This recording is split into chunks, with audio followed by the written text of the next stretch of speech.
कोई भी इंसान जन्म से नहीं बल्कि अपने कर्मों से महान बनता है। जब इंसान की ज़रूरत बदल जाती है तब इंसान के बात करने का तरीका बदल जाता है। चुप रहने से बड़ा कोई जवाब नहीं और माफ़ कर देने से बड़ी कोई सज़ा नहीं। सदैव संदेह करने वाले व्यक्ति के लिए प्रसन्नता ना इस लोक में है ना ही कहीं और। जो मन को नियंत्रित नहीं करते उनके लिए वह शत्रु के समान कार्य करता है। कोई भी अपने कर्म से भाग नहीं सकता। कर्म का फल तो भुगतना ही पड़ता है। वक्त कभी भी एक जैसा नहीं रहता है। उन्हें रोना भी पड़ता है जो बेवजह दूसरों को रुलाते हैं। अपनी इच्छा शक्ति के माध्यम से अपने आप को नई आकृति प्रदान करे। कभी भी स्वयं को अपनी आत्म इच्छा से अपमानित ना करे। इच्छा एकमात्र स्वयं का मित्र होता है और इच्छा ही एकमात्र स्वयं का शत्रु है।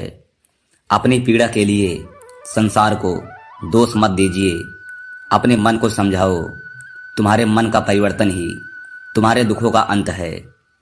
अकेले रहना तुम्हें यह भी सिखाता है कि वास्तव में तुम्हारे पास स्वयं के अलावा और कुछ भी नहीं। जब परिवार के सदस्य अप्रिय लगने लगे और पराय अपने लगने लगे तो समझ लीजिए विनाश का समय आरंभ हो गया है। अपने आप को ईश्वर के प्रति समर्पित कर दो। यही सबसे बड़ा सहारा है। जो कोई भी इस सहारे को पहचान गया है वह डर, चिंता और दुखों से आजाद रहता है। कोई भी इंसान जन्म से नहीं बल्कि अपने कर्मों से महान बनता है। जो इंसान किसी की कमी को पूरा करता है वो सही अर्थों में महान होता है।